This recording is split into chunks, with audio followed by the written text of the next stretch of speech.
अब परमात्मा ने सोचा भाई लाइन की फड़क काट दूं और ये भी पिछोड़ देख लूं कितने से ये भगत से ये सुख मेरे से प्राप्त करने से इनका लाभ हुआ, इसलिए मैंने मेरे पीछे पीछे फिर रहे हैं।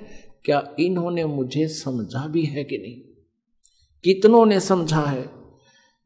परमात्मा ने कहा कि उस लड़की से बेटी तू एक काम कर, कल हमारे साथ चलना है, ऐसे ऐसे करना है, सारे आभूषण पहन ले जैसे तू पहले करती थी, सब अपना ये लिपस्टिक विपस्टिक ला के पूरी तैयार होकर जाना। जो पिताजी आपकी आ गया। उधर से अपने शिष्य रविदास जी से कबीर जी ने कहा कि एक हाथी किराए पर ले ले, एक दिन का। वो ले लिया किराए पर हाथी।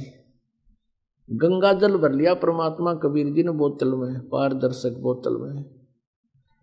हाथी आकड़िया, हाथी का पीलवान तो बन गए रविदास जी, और बीच में बैठा ली वह लड़की, वो वैसा सुप्रसिद्ध, सारे काशी जानता था उसको, और कबीर जी बैठ के पिछली साइड में, और उस लड़की के कंधे पर हाथ धर लिया परमात्मा ने नो, और एक हाथ में वो गंगा जल शराब की तरह पीवा और नो कर बैठे बैठे उसने कह दिया परमात्मा ने रविदास जी को कि इस हाथी ने उस मेन बाजार में काट दे, और मेन बाजार में निकाल दिया।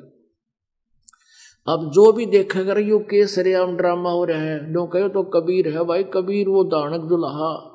और उन कबीर जी परमात्मा के शिष्य बहुत थे वहां पर, उनको ल्याऊं बुला बुला के, आ जाओ, हम तो पहले कहा करते वहां ऐसे जाते हैं वैसे जाती हैं। आज देख लो शराब के नशे में इसने ये बिना पता तू कहाँ क्या वैश्यावर्ती कर रहा है, ये तुम्हारा गुरु। अब वो बुद्धि भ्रष्ट शिष्य जौन सा भी देखे, नो के मन तो कदे कदे जाया करता, कोई नो के मन तो कोई दिन तो नाम छोड़ रखा था, एक आधा नो का मैं तो फलाना ले गया था, एक दिन गया था, मेरा को ना गुरु घर। अब कहने का भाव ये है परमात्मा कि इस लीला को देखकर वो 64 लाख विमुख हो गए। कुछ तो लोग लाज के मारे संपर्क तोड़ गए परमात्मा थे। एक अर्जुन सरजुन नाम के 2 भगत थे, वो कहीं बाहर गए हुए थे, वो वापस आए तो सारे भक्तों ने कहा भाई गुरु जी का तो दिमाग चल गया, गुरु जी ने तो जुल्म कर दिया, सरेआम वैश्यावर्ती कर रहे थे, दारू पीने लग गए थे, और एक वैश्या को लेकर हाथी पर घूम रहे थे। उनका ना जच्ची या बात, अब भाई तुम गुरु जी के बारे में तुम ये शब्द कह रहे हो, तुम्हारी जुबान कट जाएगी।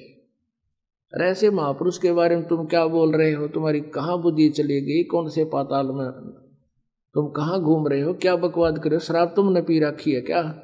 उन्होंने बहुत कहा, लेकिन वह उनके शिष्य दूसरे थे, उन्होंने बोले तो आप न बेरा पट जाएगा, शाम न चले जाना, वहां पर उस वैश्या के घर मिलेंगे आपको। अब उस बेटी की भावना देखकर परमात्मा वहीं पहुंच गया। उन दोनों को भी पिछोड़ना था मालिक ने, उनकी भी पिछोड़ करनी थी, जांच करनी थी ये कितने हैं। तो जाकर देखा अर्जुन सरजुन ने गली में से निकले, सामने का गेट खुला गली वाला, सामने परमात्मा बैठे चारपाई पर, वो लड़की बैठी नीचे जमीन पर और सतगुरु के पैर दबा रही। अर्जुन सरजुन एक बात आगे निकल गए, आगे निकल गए, फिर देखा गुरुजी बैठे, भाई तो बात बिगड़ गई। दोनों ने सोचा चल गुरुजी को कुछ प्रार्थना करते हैं, आकर के अंदर कहने लगे गुरुजी आपने यहां नहीं बैठना चाहिए था, ये तो एक बदनाम औरत का द्वार है।